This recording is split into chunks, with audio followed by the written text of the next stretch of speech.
तो फिर आप उसको हाथ से नहीं मिला पाओगे, बहुत टाइम लगेगा। उसके लिए आपके पास मिक्सचर मशीन होना चाहिए। तो कॉन्ट्रैक्टर से पहले बोल देना, अगर आप ये सीमेंट लगाने जा रहे हो, कि तुम्हारे पास ये मशीन है या नहीं है। नहीं है तो किराए पे लाओ, बट मशीन से मसाला मिक्स होगा। हेलो फ्रेंड्स, जब आप घर बनवा रहे होंगे तो उसमें आपका जो मैप है वो पूरा रोल प्ले करेगा। मतलब जो आपका कॉन्ट्रैक्टर है, मिस्त्री है, वो कहीं कंफ्यूज नहीं होगा। जहां कंफ्यूज होगा वहां पे मैप है, मैप आप उसको समझा दीजिए। अगर आप कंफ्यूज है, मिस्त्री भी कंफ्यूज है, तो आप उसको आर्किटेक्ट को बुला लीजिए या उससे वीडियो कॉल कर लीजिए, वो आपको समझा देगा। तो इस तरीके से घर बनता है। एक बार आपके घर का स्ट्रक्चर बन गया, तो स्ट्रक्चर बनने के बाद चूंकि प्लास्टर हो गया, आपका वॉल्स हो गया, लिंटर लग गया, सब कुछ हो गया आपका। तो स्ट्रक्चर होने के बाद फिर अगला जो काम होता है वो होता है वायरिंग एंड प्लम्बिंग का। ये लोग उसके बाद आपका जो झिल्री हम बोलते हैं, जो एरिया होता है, उसको कट करके पूरा वायरिंग का या पाइपलाइन का काम करते हैं। क्योंकि इसमें मैप में ये सब मेंशन होता है कि कौन सी पाइप कहां से क्रॉस होनी है, कहां एसी का पोर्ट है, कहां फैन लगना है। तो उनको सोचना नहीं होता है, उनके लिए बहुत आसानी होती है। वो मैप को देख देख के एक्सपर्ट होते हैं, उनको मैप पढ़ना आता है, वो सारा काम कर देंगे। यहाँ पे गलती मत करना, जो इलेक्ट्रीशियन है या प्लम्बर है, ये सोच समझ के लेना। क्योंकि देखो, जो आपका कॉन्ट्रैक्टर है जो घर बना रहा है, वो इसमें इलेक्ट्रीशियन या प्लम्बिंग या पेंटिंग का काम शामिल नहीं होता है। वो तो आपका घर का स्ट्रक्चर बना के देगा। अगर आप चाहो तो शामिल करवाओ, बट बहुत कॉस्टिंग बढ़ जाएगी, तो आप उससे घर का स्ट्रक्चर बनवाओ, जो जनरली होता है। इलेक्ट्रीशियन, प्लम्बर और आपका पेंटर, ये तो अलग से आएगा ना। तो ये जो आपका इलेक्ट्रीशियन है और प्लम्बर है, खासकर प्लम्बर, ये बहुत मायने रखता है। क्योंकि अगर प्लम्बर आपका बेवकूफ़ निकला या प्लम्बर आपका केयरलेस है, तो आपके घर में कुछ भी लगा लो, कहीं ना कहीं सीलन आती रहेगी और कहीं ना कहीं वाटर लीकेज बना रहेगा। इसीलिए प्लम्बर सोच समझ के लेना। हमने जो इलेक्ट्रीशियन लिया था उसको हमने 15 रुपए स्क्वायर फीट दिया था। 15 रुपए स्क्वायर फीट, उसी में सब कुछ था। उसने पूरा फिटिंग करके सब कुछ मुझे दिया हुआ है।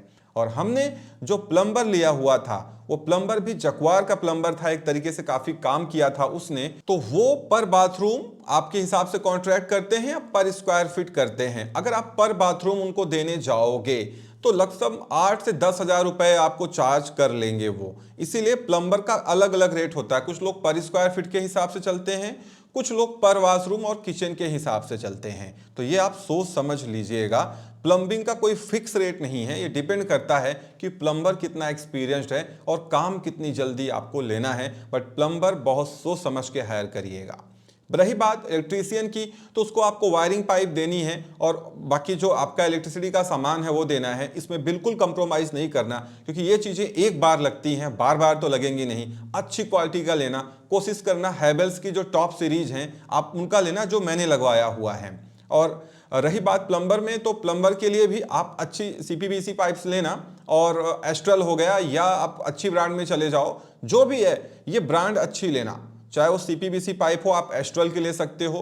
PVC जो पाइप है आप सुप्रीम की ले सकते हो, या आप आशीर्वाद की ले सकते हो।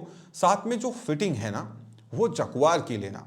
मैंने भी अपने पूरे घर में जक्वार की फिटिंग कराई है।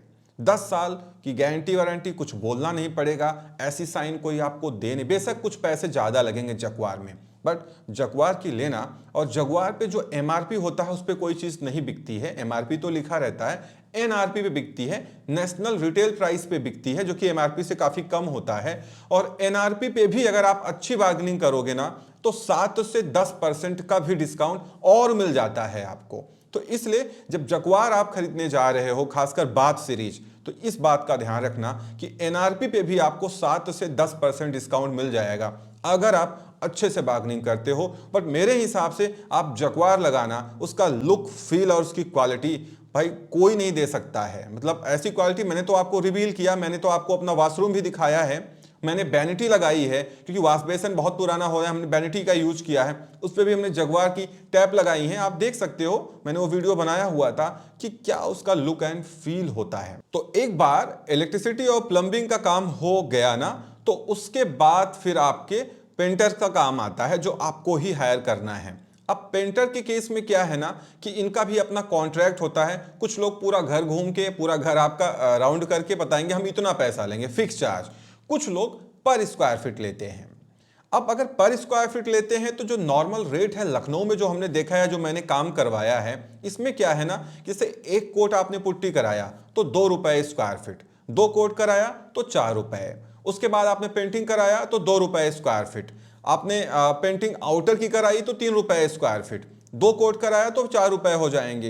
ये रेट चलता है लखनऊ में। ये कम या ज़्यादा भी होता है डिपेंडिंग अपॉन कि आप क्या डिजाइन्स ले रहे हो। पेंट में बहुत ज़्यादा डिजाइन्स तो आप नहीं बनवा रहे हो, अच्छे वॉलपेपर्स तो नहीं लगवा रहे हो, ये सारी चीज़ें मैटर करती हैं। याद रखना, पुट्टी जो यूज करना, कोशिश करना अगर बजट है तो वाटरप्रूफ यूज करना। अगर आप एसीसी गोल्ड वाटरप्रूफ सीमेंट लगा चुके हो तो फिर वाटरप्रूफ पुट्टी यूज करने की जरूरत नहीं है, आप बिरला की आती है नॉर्मल पुट्टी यूज कर लीजिएगा। अगर आपकी जो सीमेंट लगी है वो वाटर सील्ड सीमेंट या एसीसी गोल्ड सीमेंट है तो पुट्टी आप अच्छे से करवाना, उसका लेवल देखना। पुट्टी होने के बाद जब 2 कोट आपकी पुट्टी हो जाएगी तो 1 कोट आपका प्राइमर लग जाएगा और उसके बाद उस पर पेंटिंग की जाती है। मैंने अपने पूरे घर में जो पेंट यूज किया है वो एशियन यूज किया है और वो भी अल्टीमा स्ट्रेच यूज किया है, अल्टीमा यूज किया है, जो कि एशियन का टॉप क्वालिटी पेंट है। अल्टीमा स्ट्रेच या अल्टीमा बहुत अच्छा पेंट है, 5 से 7 साल की खुद ये गारंटी वारंटी लेते हैं, आपको कुछ बोलना नहीं पड़ेगा। इस पेंट की चमक नहीं जाती, वॉशेबल होता है, धूप का गंदगी का कोई फर्क नहीं पड़ता है, ज़्यादा डस्ट भी इस पेंट पे रुकने नहीं पाती है, तो बहुत सेफ रहता है।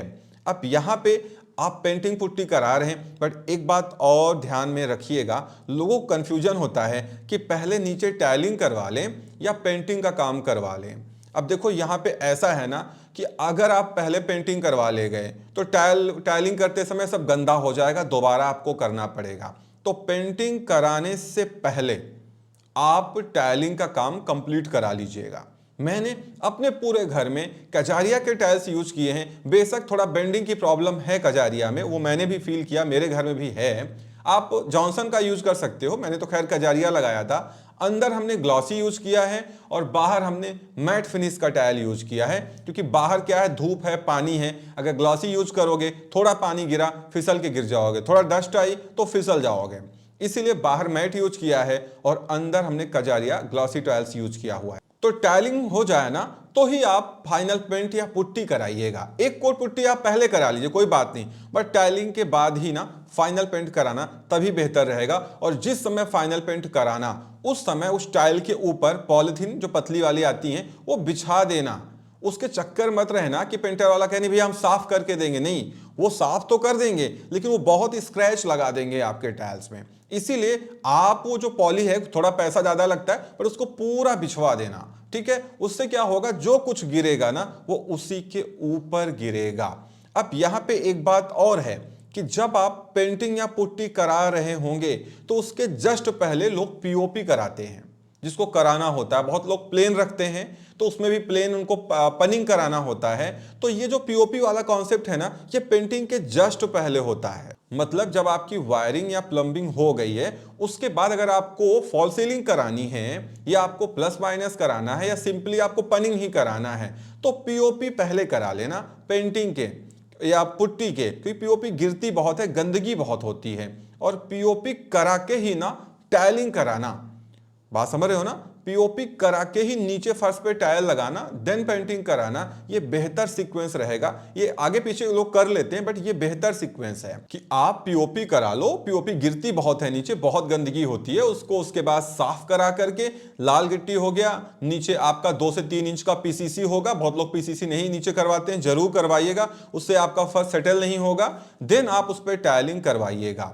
अगर आप फॉल सीलिंग करा रहे हैं बेटर है, आप फॉल सीलिंग करा लीजिए, चाहे वो चिकन मेस वाली कराइए जो मैंने कराया है, या जो आपका जिप्सम वाली आती है, वो जिप्सम बोर्ड्स आते हैं, आप उनकी करा लीजिएगा। तो इसीलिए आप पहले पीओपी करा लीजिएगा, फिर फर्श बनवाइएगा, फिर उसके बाद आप पुट्टी और पेंटिंग कराइएगा। तो पेंटिंग होने के बाद आपका घर का लुक आएगा। मीनवाइल यहाँ पे एक बात और भी ध्यान में रखनी है, जैसे जो विंडो हमने लगाई अपने घर में वो हमने यूपीवीसी लगाई है। तो यूपीवीसी विंडो में क्या होता है ना, ये तब लगती है जब एक कोट पुट्टी आपके घर में हो जाती है, तो वो नाप के ले जाते हैं या पहले ही नाप लेते हैं वो हिसाब से मार्जिन रख करके, और फिर वो बन के आके लगती है। अगर आप नॉर्मल लकड़ी की विंडोज लगा रहे हैं, लकड़ी के दरवाजे लगा रहे हैं, तब तो वो पहले ही जब आपका कॉन्ट्रैक्टर बना रहा होगा तो उसका फ्रेम लाके फिक्स हो जाता है। ठीक है ना। तो इसीलिए क्योंकि हमने अपना घर 0% वुडन पे बनाया है, तो हमारे यहाँ कोई चीज लकड़ी की नहीं लगी है। दरवाजे स्टील के हैं, हाँ बाहर की कुछ एक दो डोर्स हैं जो हमने लकड़ी के लगाए हैं, जो जाली वाले डोर्स होते हैं। और जो जितनी भी खिड़कियां हैं वो सब की सब यूपीवीसी हैं। यूपीवीसी की बहुत सारी खासियत होती हैं, sound proof, temperature proof, air proof, dust proof, मतलब बहुत अच्छा होता है। यूपीवीसी लगा लोगे, कोई दिमाग की टेंशन नहीं, कभी कुछ सोचना नहीं पड़ेगा आपको।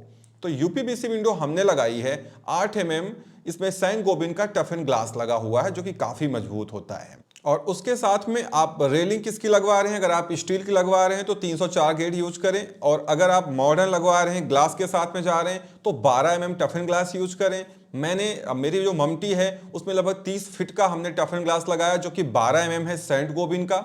ऐसे ही हमने इसको यूज किया है। स्टील कहीं भी यूज करना, 304 गेट यूज करना, थोड़े पैसे ज़्यादा लगेंगे बट काफ़ी ड्यूरेबल होता है और उसकी चमक भी नहीं जाती है। साथ में रही बात किचन की, तो मैंने गोदरेज इंटीरियर का किचन लगाया है। इनका जो स्टील होता है गैल्वेनाइज स्टील होता है, बहुत अच्छी क्वालिटी होती है, 15 साल की गारंटी वारंटी होती है। उसके लिए ऑलरेडी मैंने वीडियो बनाया था जो आप लोगों ने काफ़ी देखा है।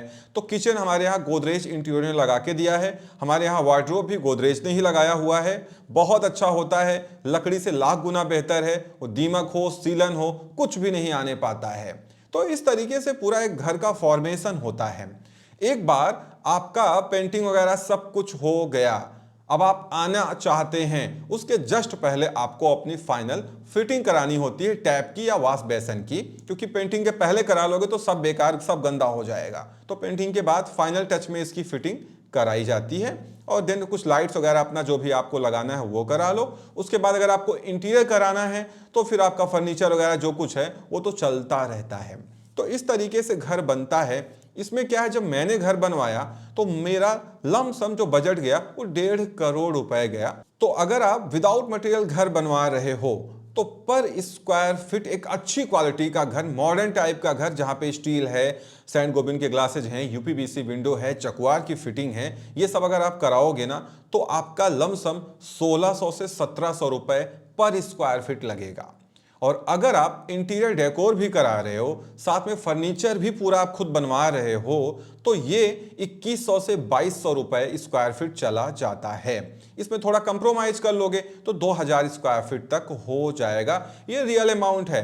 अगर कोई आपको बता रहा है या 1200 में 1300 में, बेवकूफ बना रहा है, वो घर आप नहीं बना रहे हो। वो उसमें इतनी सीलन आएगी, कहीं भूकंप आ गया तो कहीं गिर गया, या कुछ दिन में क्रैक्स उसमें डेवलप हो जाएंगे, तो ऐसा मत करना। तो इस तरीके से मैंने पूरा अपना घर बनवाया। बाकी घर एक ऐसी चीज है, जितना पैसा लगाते जाओगे उतना कम पड़ जाता है, जितना बजट आपने सोचा हुआ है उससे डबल चला जाता है। इसलिए मैंने आपको पर स्क्वायर फीट कॉस्टिंग बता दी है। इसमें थोड़ा कम और ज्यादा होता है कि जितना आपकी चॉइस है, या इससे ज्यादा भी हो सकता है अगर आप बहुत बड़ी अच्छी चीज या बहुत अच्छी क्वालिटी की चीजें लगवा रहे हैं या सामान लगवा रहे हैं।